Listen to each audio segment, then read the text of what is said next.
Welcome. Hey, I'm glad you can make it. Yeah, welcome to Thanks for having us. this live recording at Knowledge 2025, or K25 as they've been calling it. Yep. I have with me here special guest Ty Roach. Ty comes to us from, did I say your name right? Yeah. Okay. Ty comes to us from Checklist Pro. Yep. You want to introduce yourself real quick? Ty Roach. Tiger LLC is the company. Checklist Pro is the app in the store. It's been there since 2019. And thanks, Justin, for having me on. Yeah, no problem. If I'd show up on time, it'd probably be even better. But here on my left, I've got Jace Benson. Jace is from, where are you from now? Lumen Technologies. Technology. Yeah, I'm excited. It's solving telecom problems for them, but I keep building everything and everything everywhere. Nice. So I'm glad to be here. It's always fun, always exciting. And you're no stranger to the channel. You've been on the channel a few times. I think so. Live stream and some AI stuff. I don't remember, but yes. You want to talk about AI in a box? Sure. So everything right now is AI in a box. Or everything here seems to be all about AI. And it seems like there's only one solution, and that's Now Assist. But I implore others to check for things outside of the store. You don't have to be locked in. You can build your own solutions. And if you want a pre-built one, you can reach out to me about AI in a box. A self-hosted AI solution where you control the data, it doesn't leave your control, and that's really all there is to it. Nice. Very nice. Yeah. I was excited when we did that live stream, kind of showing the features of AI in a box, and it's probably evolved a little bit since then, I imagine. I haven't done a lot of work in the last 2 months because the hackathon I ran kind of depleted my energy to do things. Yeah. But next week, I'm going to get back in the middle of it. I figured out how to deal with concurrency better for more users. One of the questions I was asked a lot was when working with people who are curious about it was how many people does it support? And that's a hard question for self-hosted large language models. And I now have a solution for it, so I can tell you how you need to scale to make that work. Cool. I'm looking forward to seeing that. That sounds pretty cool. It's not in there yet. I have plans, but it's coming. I know you. It's going to come and it's going to be big and it's going to be awesome. So Right. It'll just be one part of the piece, though. It'll be fantastic. nice. Very nice. And do you have anything new coming with Checklist Pro? I do. The next version, which I'm going to plug you too, since thankfully we have the SSH host here, and right, and so you'll see it soon. Hopefully, we'll get back from Knowledge. There's a final touches on some new features and a minor release coming out with Checklist Pro 3.4 dot something. We have a couple of test runs to make through to get it completely clean for everybody, but that's coming out. Excited about some of the new features. And we told some customers here that are currently using it, get ready for the upgrade. They love what they're seeing coming, and the prospective customers got to see it before it's officially available too. So Nice. Excited. Share one of the features? Yeah. I'm pretty excited about the HTML to checklist feature. So, of course, we have our standard internal format, which is a typical ServiceNow table with fields and so forth. And it's pretty easy to build these template records that instantiate your checklist. But what's easier to build, that or just go into an HTML field where you're kind of used to using like a bulleted list, and you have, you can create, headers and things like this and all sorts of HTML that then just let our system take that and translate it into our native HTML format. So it's very user-friendly. We're trying to go, and that's why also I'm going to plug Jace as well. We did an integration for his hackathon with AI in the box where you could do a text to checklist. So behind the scenes is Jace's AI in the box. That's also available through Jace, and we have that. The connector part is one of our free pre-built solutions, and then of course you have to contact Mr. Jace here for the AI in the box. Yeah, really excited about making it easier for customers to build checklists. And that releases in what, a month? Probably a month. When I get back, it's really just there's really one bug that I'm aware of now that we're going to try to fix up. That just in the conversion logic, and then it'll get it through the certification process and it'll be in the store. Cool. Awesome. I look forward to covering it on the show. I can't wait for you to get your hands on it someday. I do want you to, put your hands on it. And we're always about feedback, and our customers, we love getting the feedback from our customers, or even those that are just trialing it. You can get a free trial of our software. Go to the store, search on Checklist Pro, request a free trial, and we will gladly give you that and let you use it in your own environment. You get 30 days. and then play with it. And we can also set up a meeting and just kind of get you started so you're not going in cold. We like to do that with folks. So, but some people just opt to say, hey, I just want to try it. I think we know what we're doing. We want to see how easy it is to just read your docs and go and watch your videos. And some people are just fine with that. So yeah, but we encourage that. Awesome. Now we're at Knowledge 2025. I missed the keynote this morning, but on my way here, I heard people talking about the keynote. Did either of you guys make it? Well, we watched it in the overflow. Okay. Sorry, my mistake. No, I was just going to say we were in the overflow. Yeah, we were on the floor here. I really like that they have that ability this year that you can watch it in these big theaters. All I remember hearing, because we were not facing it completely, but was Conan O'Brien was there, and there was another comedian guest. I can't remember. She's Jessica. Oh, okay, she was escaping my name or my mind, and it felt like that was mostly what they talked about. It was a little bit of a kind of a lighter day than the prior two, so I was certainly less attentive to it. But Jace, I mean, whenever they have somebody on, they always talk about where it seems like they always talk about where they come from and what they did and how they got there. I know they specifically asked Conan something to the effect of like, how did you get where you are? Like, what career advice would you give somebody? And he was like, well, back in my day, it was all stand-up comedy. So I called the stand-up comedy store, not what it said, but something to that effect. And he just, in my mind, he just said, I got comfortable being uncomfortable. And that is advice anybody can take and run with, because that's advice that we all need to run with. You actually literally took the words out of my mouth when I started solution consulting. And my, you know how you do a self-evaluation every year and you have to like say like how you're meeting your goals or whatever? I literally said, I'm comfortable being uncomfortable. Like I said that was my strength or whatever. So I believe the same thing. Wise words from Conan O'Brien.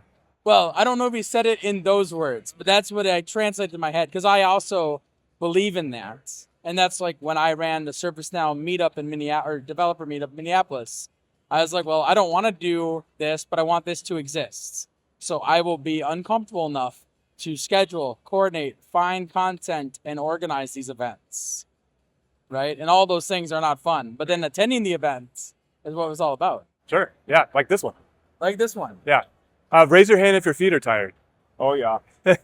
But less tired than I thought they'd be. Really? What's your secret?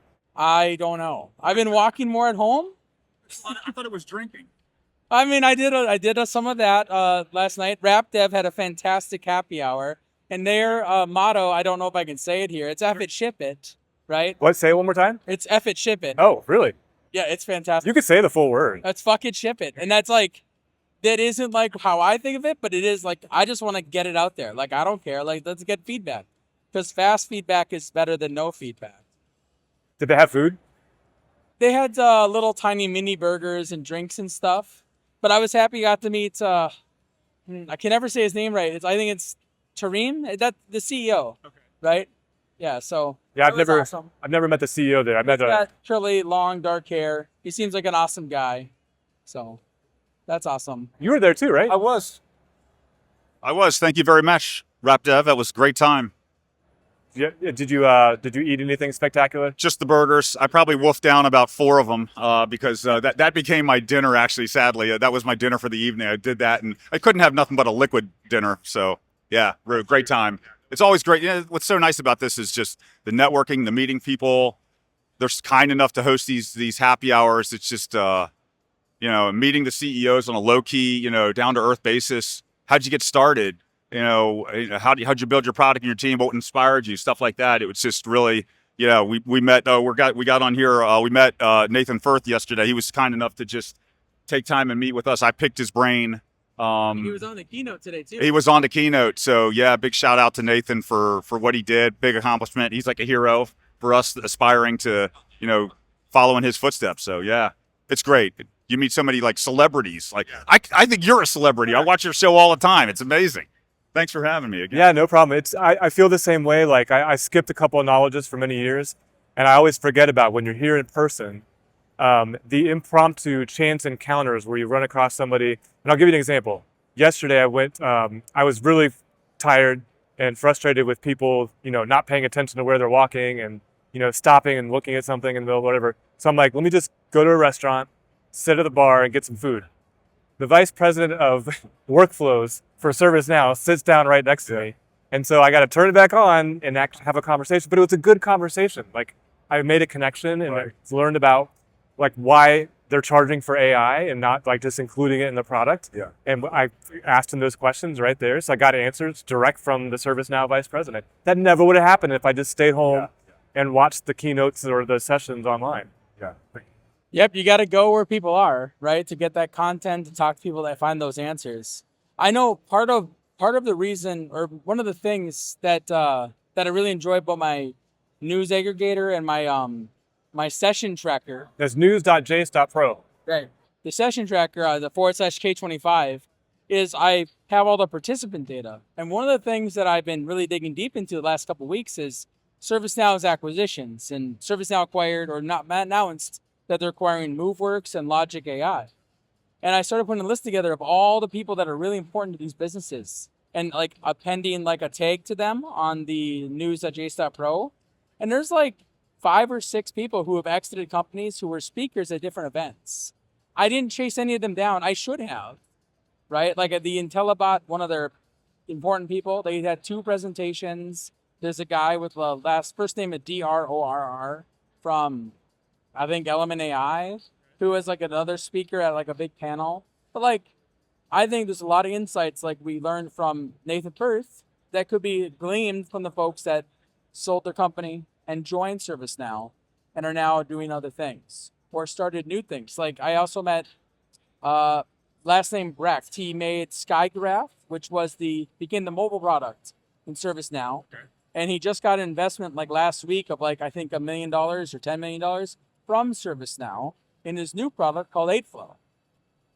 Right? But we wouldn't have never met him had we not gone out like you did. And we were talking to Nathan Firth, and Nathan had noticed him because I didn't know what he looked like. It's true, yeah. Think about that. When you don't, or they don't look like they do when they're online. That's the other thing I've noticed. They get a haircut. Yeah, like you. Yeah. You're looking good, man. Nice job. And I just have no hair. So. This is a brand new ball cap though from the ServiceNow store. All right. Yeah, the knowledge store right over there. You can't see it off camera, but. Right. How about you? What'd you do? Oh God, I've been all over the place. Let's see, what do I want to talk about? I think for me, it's been the networking. It's been What it is to like, especially in the expo centers, which is where we are now. It's just bumping into people. In fact, as I came in looking for you guys, I bumped into somebody and I had to politely say, "I'm late for a podcast. It's good to see you," and I, moved on. So that's most. I would say, honestly, I set my calendar, my schedule, my agenda, and I had the courses. It was good. More valuable, in my opinion, are the people that you meet, the stories that you just told. It's so true. You meet these people, they have experiences that, you can learn from yourself. That to me, I came in here knowing there's certain things that I need to get for my customer back home and, bring back to the team because not everybody could make it this year. And I think I've got that and more just mostly from the people that I met and talked to. Because it's really the thing I love about the ServiceNow community is people's willingness to share their expertise. Like your content, you put your content out there, and Jace, both of you guys. I mean, I'm just, grateful for over the years for all the content that you guys put up. I'm just like monetizing it. You guys are just putting it out there. I don't know. Sure. So you said you didn't do any sessions. I did a couple. You did do a couple. I did a couple, but only a couple. So I did on Monday 2 labs on building agentic use cases. So basically, we got to build some agents, add them to a use case, and then watch them do their thing. One of them worked, one of them didn't work. Yeah, we were in the one that didn't work actually. Yeah, and then I had one today which was succinct. It wasn't like a lab where you got your hands on it. It was just them talking through everything. And I actually found that to be really useful. And similarly, just going in the Expo Center, going up to some of especially like the ServiceNow booth, like the little kiosks that they have, just asking direct questions. Yeah. Because a lot of times you're in these labs and you don't want to be that guy that just shoots their hand up all the time for this, that, and the other and slows the whole class down. You go there, you find the expert, they'll direct you to somebody that knows your question and you can get answers. You just can't do that. I mean, this is just a great place to do that. Yeah. And so the labs and the sessions are wonderful. But I frankly find that just perusing the floor and finding people that are the experts, talking to them directly, and then meeting other people just, through conversations. It's just been amazing. Yeah. I was taken aback with the agentic AI at how complicated it was to set up these use cases. So like when they're marketing this, we hear like, oh, this is going to transform the way you work. It's going to make things accelerate. And, you're going to put AI to work for people, right? Is their slogan, their marketing slogan. But to set that up and actually configure it was not a trivial task. This is where we fell down in our lab. It was like you saw the end game, which was the agentic AI, and we were so hung up on, in my opinion. So this is feedback, not to be critical, but like I think what could be better for the next time when they do this next year is have just upload some of this stuff that's just like run of the mill, like setting up a connection and credentials and stuff like that. Have another class for that. Don't do it in this one. Just have it done. Jumpstart you to where you need to go, and then let that be the spot where you pick it up. Because we spent all this time building up to it. Had to switch to like maintenance user to set, like who does that anyway in the wild, right? You don't do that. So anyway, just feedback, not being critical, just constructive, hopefully. But yeah, you got the lab, of course, afterwards, so you can refer back to it. My 2 cents too. We had some similar in our first lab. It was AI search wasn't enabled on the instances that we give. And so it's like, okay, that's a pre-set up task. Like I don't need to set up AI search as part of the lab. So I get the feedback, I get the criticism. How about you? So the labs that I take, the sessions that I took, some of them I took just to go talk to the people. Shout out Dante Hooker and Kalisha Moore.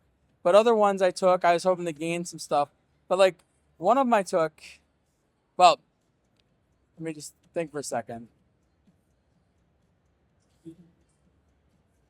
Yeah, I'll be critical first. So the one of I took was designing a user experience on mobile. I thought it was building the user experience on mobile, but it was literally just copying Figma displays from their Figma design to your design. But, and in every session, it felt like they were just marketing AI. And this is like a design session. They spent 20 minutes talking about how you might want to implement AI in your design process. But like, if it's for designers, they're probably not going to be doing that. And if it was for developers, it would be building the mobile. But it wasn't either of these things. So I just felt very disheartened by that stuff. But I have a bunch of notes from one of my first sessions was debugging something. I don't remember who presented it. It was one of the MVPs. But it was fantastic. It talked about debugging like ServiceNow High would debug a thing. Going to the node log level and finding those problems. And that's great for like business rules. I'm not sure if that exactly works for the event-driven flows. But, it's all good stuff for people that don't necessarily know that. So that was fantastic. But I used material to show in general. I'm actually curious of you guys. So this is I'm throwing it back at you guys. I woke up this morning and I've been going to knowledge. I've been on ServiceNow since 2012. And I've been going to every knowledge conference since then, except 2. So that's quite a lot of conferences. I have never in my life in ServiceNow seen such a jump from one year to the next, in my opinion, in terms of like I felt like I was like in a coma for 10 years. And I came and just like, everything feels different. Like it just feels like it's all AI. Like all the other stuff, like I didn't even see anything like that you might normally expect, like learning this, doing that are core to the platform. It's just everything is changing right now. That's my sense. I don't want to project too much to you, but like, have you had a feel like that as well? And part of me is almost like, it made me a little anxious. I'll finish with this. It made me feel a little anxious, like, oh my gosh, like I'm glad I'm working with Jace with what he's done. He's kind of been my exposure to the AI. So I knew now Assist was out there and coming. And fortunately for me and for our team, our customer, it got it. Yeah. And so we're going to get to start playing with it. But if you didn't have that, you would be like, wow, we're missing something here. Yeah, I think for me, and I'd love to get Jace's take on this too, I feel like I'm hearing too much about AI. And the reason I feel like it's too much is that a lot of the customers that I interact with that are using this in real life, they're not ready for AI. And I'll give you a simple example. Bad data in, bad data out, and the AI can't do its job. And let's take an easy example. If your resolution notes on your incidents all say done, like AI can't do anything with that. It's not. Yeah. It's not. Have you seen the same thing, or do you feel similarly? I have at least two things to share. So there's a guy named Adam Mansfield of Upper Edge. They're like a negotiating firm. This morning he released a video. He's here too. I'd love to meet him because I love all the content he does. He does a bunch of vertical videos and other things. But he was saying, if you're not doing AI and you're not doing CRM on ServiceNow, like they're not focusing on you. And you need to tell your reps that they need to put more focus on the rest of the products, because ServiceNow isn't focusing on that. I mean, please, if somebody from ServiceNow is watching, and I'm wrong, please tell me, put a comment in, Jace is wrong, because I want to be wrong here. But if you're not working on CRM or AI, like it isn't coming. Like I know that there's some features, like Andrew Barnes has been working on ServiceNow Studio, and there's a number of features he asked in one of the sessions I was in, hey, which feature would you like? But like, there's a number of AI ones that are in the middle of it. And like, do they really need to focus and prioritize those features there right now? Or wouldn't a better developer experience be a better end goal right now? Like source code control in ServiceNow Studio, which is coming. Allegedly, it's coming in like a release or two or something. But my whole point is like, it's not a focus. And ServiceNow is in the middle of an acquisition like session. They announced it by MoveWorks, they announced it by Logic AI, right? Logic AI just renamed the Logic AI from Logic IO in the last like 6 or 12 months, right? And like Logic IO or AI, whatever one you want to use, they are a CRM product. So like that's why the acquisition is happening, because they have this configure price quote mechanism that they've shipped to all these other CRM platforms. My point is they're investing heavily in CRM and AI, and they're really banking on it to like cash out. And I don't think it has yet. Everyone I've spoken to, almost none of them have Now Assist. ServiceNow is talking about making it easier and cost less. But the fact is the return on investment isn't worth the setup or the price today. I agree 100%. I have I won't quote that, as that's inside information, but I will say when I was in sales, when we put the price out there, because partners can resell Now Assist and all that, customers just laughed at us. Like it was just so much more on top of what they're already paying for things like summarizing a case or summarizing an incident or finding similar knowledge articles or something. I was in a session I was in Dante's session, and it was a session where he was asking questions like, how would you solve this? And one of them was, business says they want to summarize incidents, right? Obviously the answer they were looking for was like Now Assist. But someone piped up and said, if you set up a mid server, install Olama, you can do this on your own without that stuff. And like, that's a viable option. You own the debt then, and you own the infrastructure, but it's also not going to cost you 2 arms and a leg. Yeah. I was also surprised too. I think I told Ty this in private, but like most of the AI stuff, because we can't touch it in our PDIs without paying the cost, which is a real shame, because that's what attracted me to ServiceNow, was the ability to test and break things in a PDI and learn, right? I'm all about learning. And so we can't do this in our PDI. So I've just been putting it in kind of like, I'll look at that when I can actually do something with it. So by the time I get to the lab, I realize the Now Assist panel is this thing hovering in the global bar at the top that's up there all the time. And I'm like, so it's not really in the applications like I was thinking. It's just this panel that's outside kind of watching everything, or I can interact with it at any time. And that was kind of interesting to me. Like I expected it to be more embedded in the applications. Right. Well, and they have the hey, click this to build a UI action, so you get a button as well for summarizing. But yeah, you're right. Until you get your hands on it, like we have with our customer that I'm serving, it happens to be a federal customer. We just got it, and so this is very timely because got exposed to it and hopefully come back and start to literally get your hands on it. But yeah, it's interesting for the first time seeing this stuff. Now, as a partner, technology partner, are you able to download it to your instance? Yeah, so I can, and I just haven't yet because I've been playing with Jace's as well, because there's certain things about, I think, AI that in general, I don't care what you're using, that you just need to know, and that's kind of what I've been using. I like Plug and Jace here, the AI on the box. There's some fundamentals that I just have learned that were important to me and got my hands dirty doing it. And I think now I'm, okay, yeah, I'm now a little more aware and I'm ready to, tackle Now Assist, and probably will get on it and just do an integration there. Well, I have a follow-up question for you, but what was one of the fundamentals that was that connected things for you that you picked up from Jace by learning that? I would say just things like, I would say the biggest thing is like how important prompt engineering is, in my opinion. Like, I mean, I'm a newbie, so I'm by no means an expert, but I had I had heard things like, you got to train the model, I was starting to become aware, just hearing these phrases being tossed around, but until I actually got my hands on an AI system, and I realized, oh wow, like you have to give it this context and give. I don't even know if I'm using the right words yet, still, but like the prompt saying, here's an example, here's how I want you to provide this response. That's what I learned the most when realizing, holy smokes, and then you pass that through into the API, and then the response, and then you get the result back, and then go off and do something with it. It is truly amazing. But you do have to prompt it well. If you don't prompt it, from what I can tell, it doesn't. It won't get you what you want.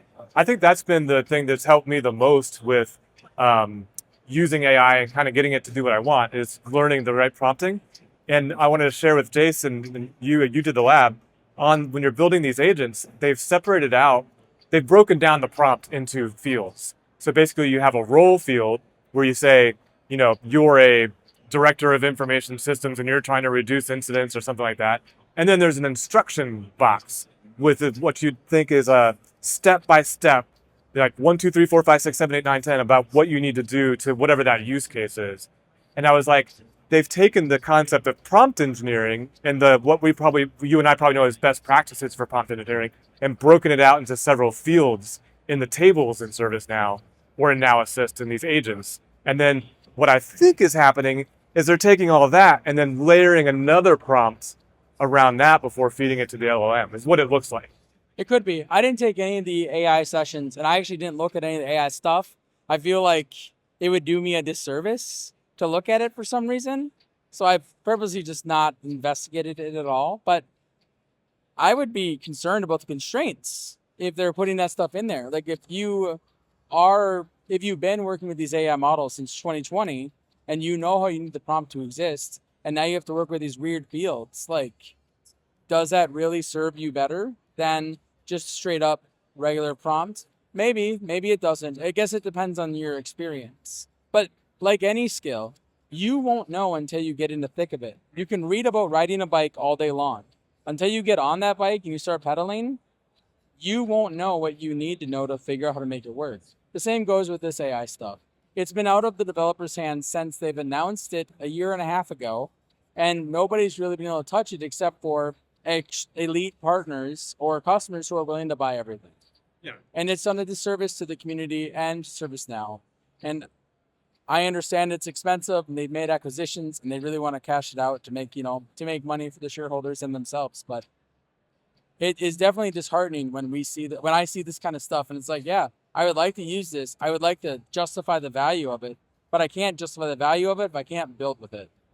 And this might be a little controversial, but I was thinking maybe the reason they're holding it back from developers is because they may not need us any longer. What if AI can do it and we don't need it? But after sitting through that lab, there's no way you can do it without being a developer. You can't build these use cases without understanding prompt engineering, without understanding the complexity of how those agent use cases are put together. So now I have that answer in my head, and it's like, so why are you holding it back from us? Like, why can't you give us a playground? Yeah. Cost. Yeah. They have different infrastructure for the AI stuff, to my understanding. Again, I don't have contacts at ServiceNow that tell me where the things are, but my understanding is there's separate infrastructure outside of your instance that run this stuff, just like for AI search. And because of that, there's extra costs to run, just like metric base. You can't get metric based on a PDI because it has separate infrastructure. That's what it comes down to. Even my solution introduces new infrastructure, right? But the difference is I can tell you what my infrastructure costs. I remember. Yes, you showed me. I remember. Okay, so that's AI. Do you have anything else to say about AI? I'm done. Let's not talk about AI again for a few weeks, unless you want to reach out to me. Then feel free. But Move on. It's been a lot of AI. Yeah, so what else? What else has anything besides AI surprised you at Knowledge this year? so licensing. I've had a lot of people talking to me about data fabric. Have you heard about data fabric? Huh? Workflow data, not AI agent data fabric. I don't know what that is.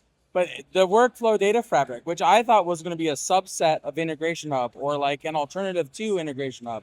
But it sounds like it's a replacement for Integration Hub, the SKUs. Right. So it sounds like the Integration Hub like Starter and all those other things are now going to be called All Data Fabric. And they'll have different licensing with them.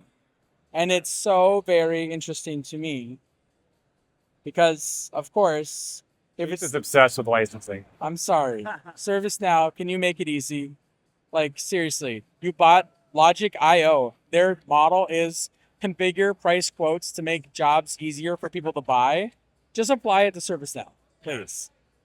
I agree. But yeah. I didn't know this about the data fabric. And one of the big features they added with Data Fabric is they made an acquisition of a company called Raytion. I don't know if it's it, Raytion.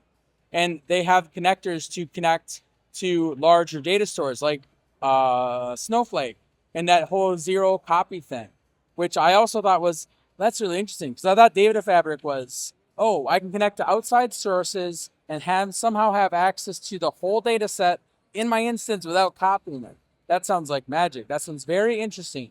But after talking to some folks here, it's like, no, you can connect to that stuff and query it, load it in memory, make a decision, and then you're done. So to me, it's no different than really, really fancy remote tables. But I might be simplifying things. Again, I don't work for ServiceNow. I haven't talked to reps about it. I didn't talk to anybody about it here really, other than other people. Well, if there's anything that's true about ServiceNow, it's all tables underneath. Tables all the way down. Yep. Ty, what did you find interesting?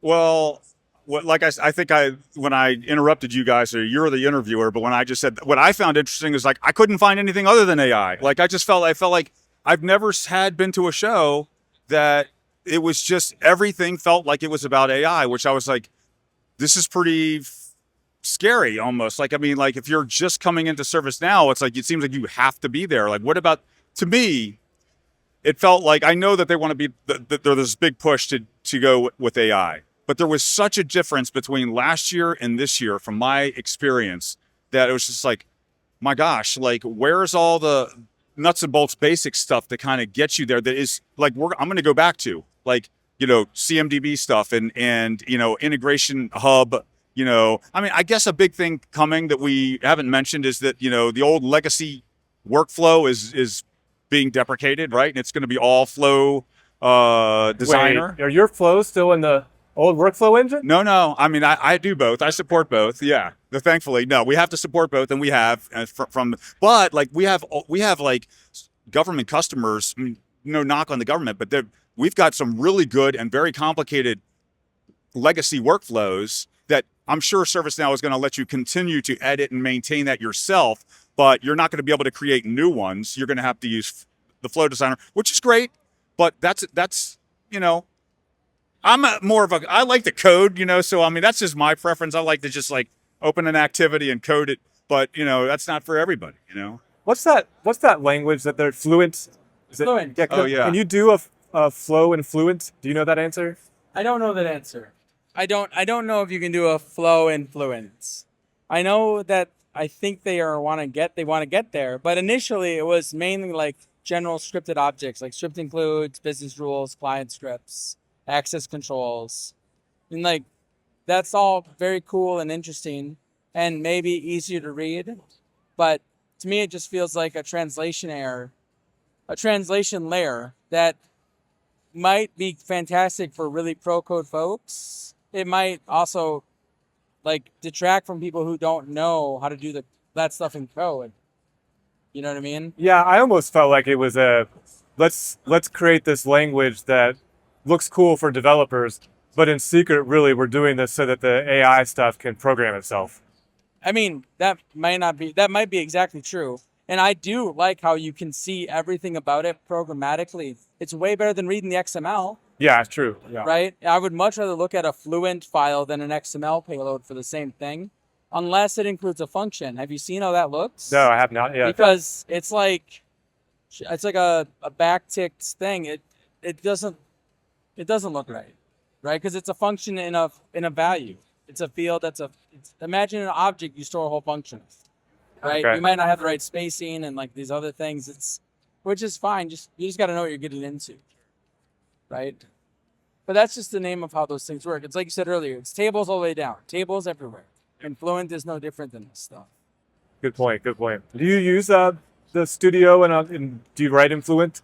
I haven't used Fluent. I saw it, but because it doesn't cover all the things I need to use, I don't want to use it. It's the same reason I don't opt into the ES 2021 stuff. Yeah. Because I have to remember, well, in this scope, I can use it. In this scope, I can't.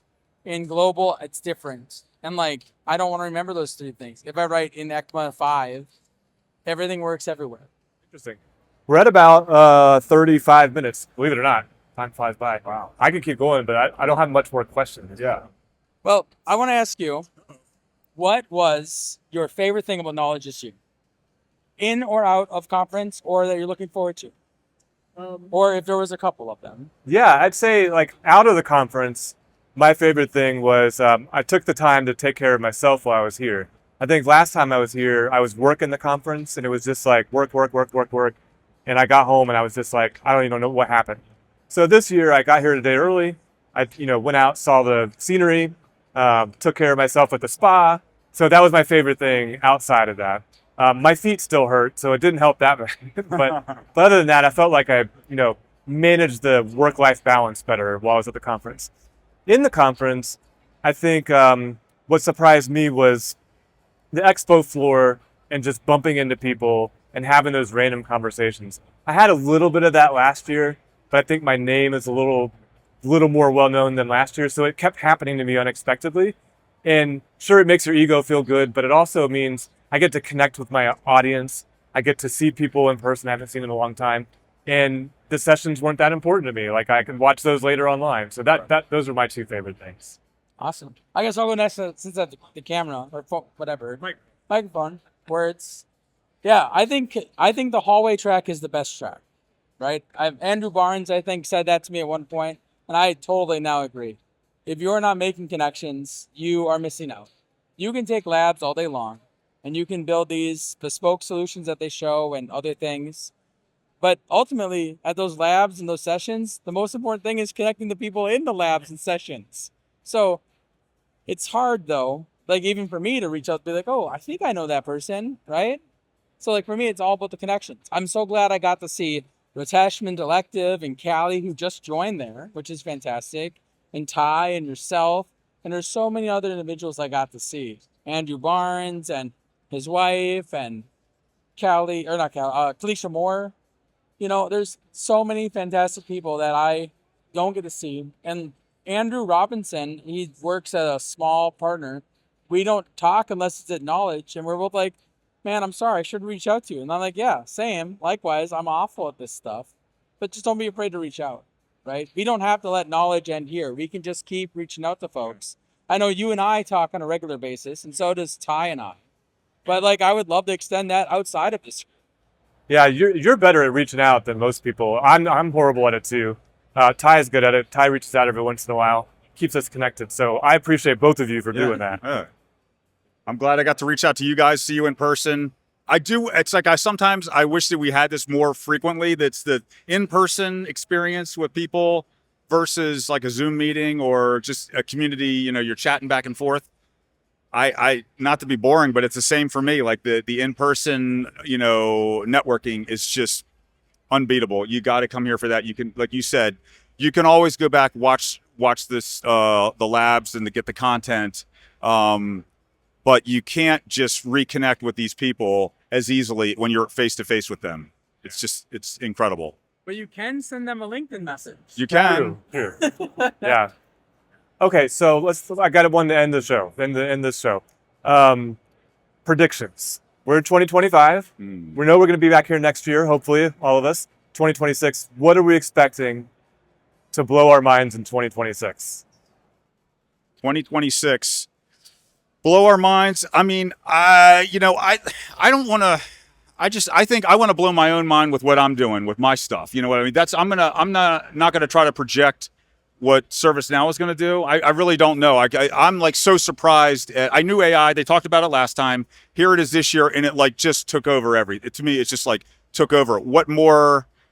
Where do you go from here? Like I really don't know. I have no idea. I mean, maybe you can refine this messaging that we heard. But like I know for me, my takeaway in 2025 until we meet again in 2026 is AI is here. You got to start getting on and using it. No question. For me, that means with my customers where I'm doing professional services, and also in my app, just get more comfortable with it and bring that value to Checklist Pro customers. I got to do that. It's a must do. And I just doing more of for me. Just doing more work like this. I'm so grateful that you had me, honored to be here with you in person and on your show. I'm excited. I'll get to share it with everybody. And I just need more of this, like just more like marketing and promoting, what's out there as alternatives to what you can do on the ServiceNow platform that's not just built by ServiceNow. I think that's one of my favorite things about the ServiceNow platform is that you don't need ServiceNow's version of it. It is a platform that is configurable. You can design these. I've done it. Jace has done it. It's definitely possible. I'll go back to my prediction for 2026. I think mine is going to be the cost is going to come down in 2026. Okay. And I also think they're going to fold it in to some standard SKUs. I think we're going to start seeing some of the AI stuff kind of bleed down into so you don't have to have Pro Plus or whatever the plus is in the future. So those are more about probably my hopes than predictions, but I kind of see what's coming a little bit too. My mental internal voice is negative always, so I always have to like work actively to make it not that way. So my predictions are also negative, but I'm not going to try to be so negative. Here's my predictions. ServiceNow will continue to invest in their product to make money for their shareholders. They're going to continue to buy and acquire companies that will further those means to make more packaging items for their SKUs. That being said, we're going to see more AI in the next year, whether we want it or not. They're not going to change that unless customers speak up and talk to their reps. If you want to hear more about that, look up Adam Mansfield on Upper Edge, post from him around this time of year. Additionally, ServiceNow is expanding across all sorts of places. They also, and this wasn't really like announced big, it was a press release, but they've been acquiring little tiny projects by other companies, like Quality 360 by Advania, which is like a little tiny feedback manufacturing application to expand their manufacturing expertise to let manufacturing customers have more stuff. I expect to see more acquisitions of those types be bought and brought into the product so they can sell those products at a higher premium. Because I think they're at market saturation. They have 8,000 customers. They had 8,000 customers last year. They have 8,000 customers this year. I don't think it's growing at a crazy rate. So they have to make more money in other ways. You can see that with like RaptorDB, the AI solution that they offer, and everything else is like just an extra annual contract value. That being said, be aware of your contracts. I think everybody needs to know all of their licensing stuff and look at the legal schedules for like what things cost. So many people here are excited about the hype and they have no idea how much these things cost when you want to like put the pen to paper. So my prediction, ServiceNow is going to increase in price. ServiceNow is going to continue to expand their AI offering. They're going to continue to make acquisitions to improve CRM, to compete with Salesforce. They've done everything but say that here. And that's true. And that may mean that they start going in after smaller customers, which I don't know how that's going to fare. Last time they did that, it was ServiceNow Express, and that went poorly. So I'm hopeful. I love ServiceNow, and they have a great product under the hood. But in the last couple of years, it's been hard for me to find products that I absolutely adore. So What about the expo hall? Do you think it'll change next year? Because it kind of looks similar to the last year. I think the Expo Hall is shrunk. There's a lot of double booths, right? And I've been doing a lot of investigating and like acquisitions lately. And I've noticed that many of the companies that ServiceNow has either acquired or invested in are in the booth. They're in the expo here. I didn't ask them questions of like ServiceNow just gave them a spot, but I wonder that. Did ServiceNow give them a spot or at a discount? ServiceNow definitely invested in them, right? That being said, I know I've spoken to a number of partners that are here, and they say that the return on investment is not high for this event, right? But this isn't a high return investment for ServiceNow, I've heard as well. I hear it's all like the loss leader, like the chicken at Costco, right? So, I mean, it will be here again next year at 2026, and we'll see how it goes. Yep. Cool. Well, that should wrap us up. Any last thoughts, final words? If you ever want to reach out to me, send me a message. I'm open to all messages, and I'm always about writing stuff up and making new things. Want to plug your channel or your blog or? Yeah, Jace.pro. I'm going through all of the old acquisitions. I'm 3 in. I have my next one scheduled to get posted on Monday about IT app. And it has a lot of players that were involved in that whole acquisition, and it's very fascinating. That being said, if you want to hear more about those acquisitions, subscribe at jace.pro. And I'll pass it off to you or Ty. Ty. Yeah, Ty, any final words? Yeah, well, if I could just plug Checklist Pro one last time. So yeah, it's checklistpro.app is our website. It gives you pricing information. It gives you why customers are choosing us. You can schedule a meeting with us. Of course, you can also request a trial, which takes you to the store and you can request a trial. I just would humbly ask, folks that just kick the tires, try it out, schedule a meeting, ask a question, get your hands on it.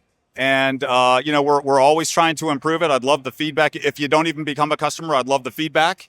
And we think it can help you. It might be surprised at what you can do with it. And that's our goal, is to keep making it a valuable tool that's inexpensive for our customers. Well, thank you, Ty, for joining me. Thank you. Appreciate it. Thank you, Jace, for joining me. If you enjoyed this video, please subscribe, or share it with somebody who you think might be interested in what's happening at Knowledge in 2025 or 2026. And until next time, don't forget to always be learning.